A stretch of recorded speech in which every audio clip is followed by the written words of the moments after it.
Bonjour Olivier, Bonjour Roland. dis-moi, un mois d'avril aussi froid, il y avait longtemps. Hein. Oui, il y avait longtemps. Je suppose que tu n'as pas su faire grand-chose au potager. Non, à part quelques petits semis assez Ouais, rustiques et ouais. la plantation de pommes de terre, c'était pas terrible. Non. Mais on a une serre. Hein. Ben oui, je vois. Voilà. Et là, les choses ont poussé. Là, il y a eu du travail. Hein. Allez, on va voir ça de plus près. Oui. Effectivement, Olivier, je vois que c'est bien vert hein, dans ta serre. Il y a du choix. Il y a des légumes rustiques, épinards, Oui. persil, Oui. laitue. Oh, les laitues sont magnifiques. Hein. Et plus loin, là, il y a quelques tomates.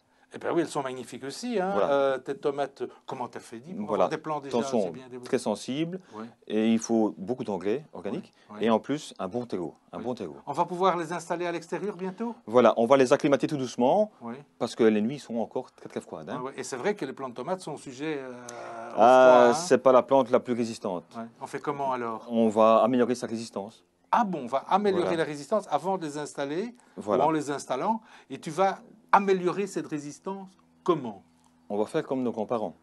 C'est-à-dire Un purin d'ortie. un purin d'ortie. Oui, On va transférer la robustesse de l'ortie aux tomates. Et tu vas nous expliquer comment on fait un purin d'ortie? Oui, je vais te montrer. On sort de la serre alors. On y va. On y va. Olivier, sont belles hein, tes orties? J'ai été les cueillir ce matin. Nickel. Alors, comment est-ce qu'on fait un purin d'ortie? Dis-moi. On met dans une malle les orties. On les cisaille en petits morceaux. Ouais. Pour avoir- Pour que ça s'imprègne bien Voilà, avec l'eau qu'on va y mettre. on a une meilleure fermentation, ça va un peu plus vite. Ouais. Et alors, je vois que tu as préparé un arrosoir. Voilà, il n'y a plus qu'à mettre de l'eau. Alors, de l'eau, important. On ne prend pas n'importe quelle eau. Non, c'est mieux l'eau de pluie, il n'y a pas de Oui, chlore, toujours. elle est pas neutre. Et quoi, on en met beaucoup? On y va? On y va, 10 litres. 10 litres pour litres. plus ou moins 1,5 kg d'ortie Voilà, fraîche. c'est ce que tu as fait. Voilà. Donc, à peu près, ton arrosoir, c'est à peu près 10 litres. C'est 10 litres, voilà. Voilà. Alors, une fois qu'on aura mis cette bonne eau de pluie, quoi?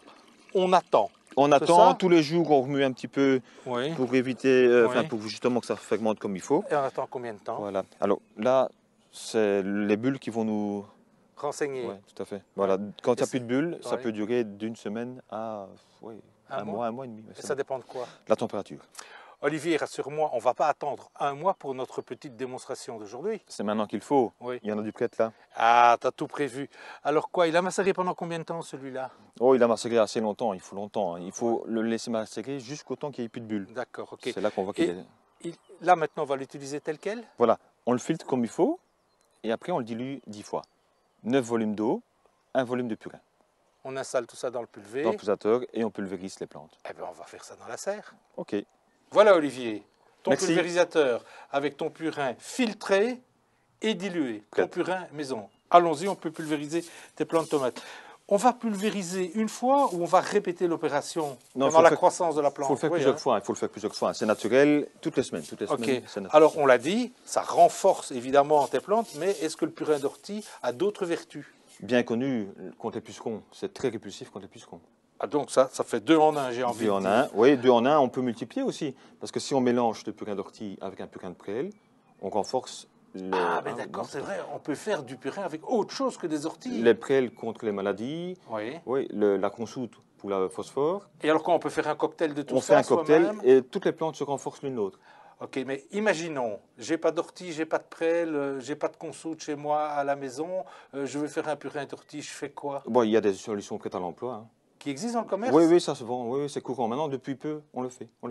Allez, écoute, allons-y, c'est parfait.